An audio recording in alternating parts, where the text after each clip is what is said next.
C'est maintenant le temps de la chronique en compagnie de la psychologue et coach de vie Sylvie Boucher. Bonjour Sylvie, comment ça va? Ça va super bien. Écoute, cette semaine, on continue encore de parler de pleine conscience, et ça me fait triper. On peut aussi appeler ça présence attentive, parce qu'on parle de l'attention. Alors, j'espère que cette semaine, il y a eu des auditeurs qui ont commencé à méditer avec Christophe André ou avec quelqu'un d'autre, parce que c'est toujours plus facile quand on commence de faire des méditations guidées. Puis c'est encore mieux si on peut les faire en groupe parce que ça rend les choses plus faciles. C'est plus agréable aussi. Ben oui, tu sais, quand t'es toute une gang à faire pareil, tu te sens moins tout seul dans le fond de ta chambre, là. Aujourd'hui, on va parler des attitudes et des fondements de la pleine conscience parce que la pleine conscience, c'est pas juste la méditation, c'est un mode de vie qui est beaucoup basé sur la compassion et la bienveillance. Et ça, on en manque un petit peu ces temps-ci, hein? Alors, c'est ça qu'on va regarder. Et pour chaque attitude que je vais vous présenter, je vais aussi vous suggérer une pratique de pleine conscience, un exercice. Les pratiques se divisent en deux catégories. Il y a ce qu'on appelle les pratiques formelles, comme la méditation assise sur différents thèmes, les pensées, les émotions, le souffle. Il y a ce qu'on appelle le scan corporel, qui est de vérifier notre corps, les tensions qu'on a dans le corps. Il y a du yoga léger. On fait pas le pretzel, là. On fait juste des petits étirements au sol ou debout. Et il y a un exercice qui est très, très amusant. Les gens peuvent l'essayer. Manger un raisin sec en pleine conscience. Vous allez voir, ça se mange pas comme sur pilote automatique que j'ai vidé la boîte en 30 secondes. Cet exercice-là prend 5 minutes pour un raisin. OK. Oui, c'est très drôle à faire. Alors, les pratiques, ça, c'est les pratiques formelles. Les pratiques informelles, elles sont plutôt reliées aux tâches quotidiennes. Il s'agit, dans le fond, d'accomplir les tâches quotidiennes comme d'habitude, là, les mêmes qu'on connaît, mais en pleine conscience, donc pas sur pilote automatique et pas en se dépêchant de faire autre chose. Et ça fait une très, très grosse différence. Alors, c'est ce qu'on va faire. Est-ce que tu te rappelles un petit peu de la définition de la pleine conscience?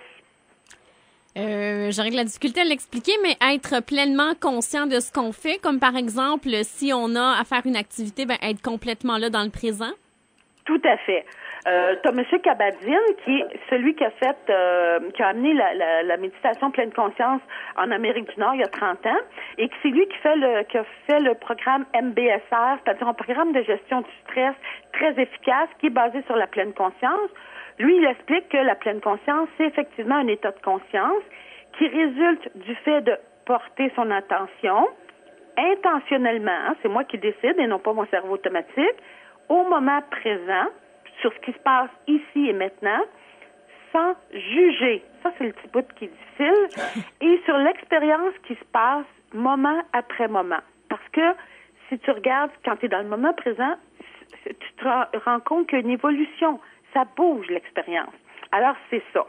Donc, pour faire ça, il faut que tu développes certaines attitudes. Donc, on va commencer ça. Et la première attitude, là, soyons honnêtes, là, je l'ai mentionné tantôt, c'est pas la plus facile, mais elle est essentielle. C'est le non-jugement. Hey, ça, c'est pas évident. Non, vraiment pas. Et tu sais, le jugement, là, les gens vont dire, oh non, moi, je juge pas, j'ai pas d'opinion méchante sur les autres.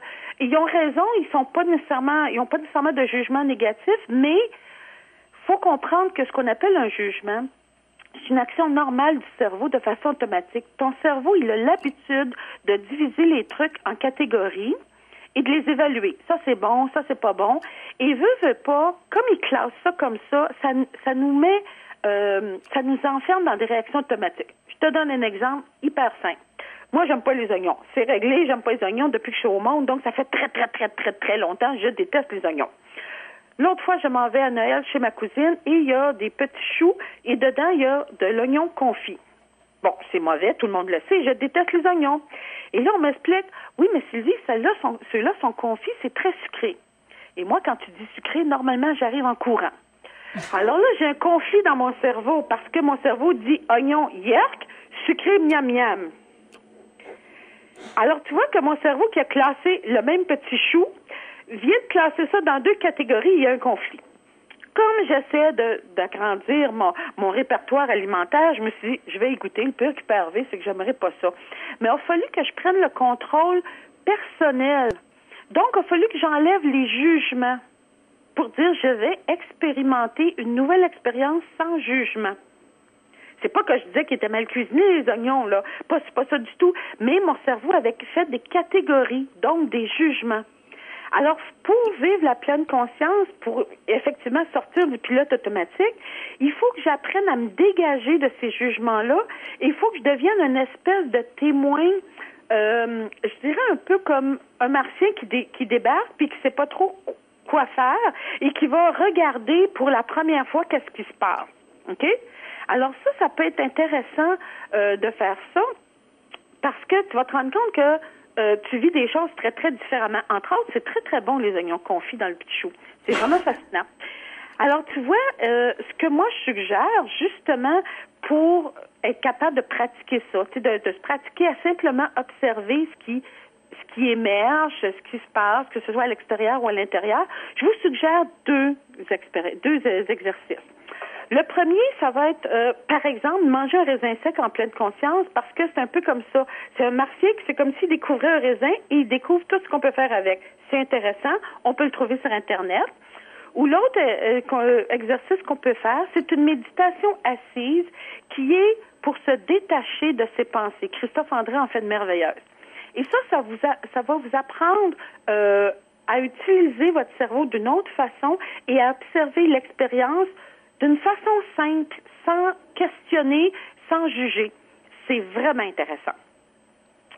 Alors, est-ce qu'on regarde la deuxième attitude, Amélie? Bien sûr, la patience. Oui, la patience.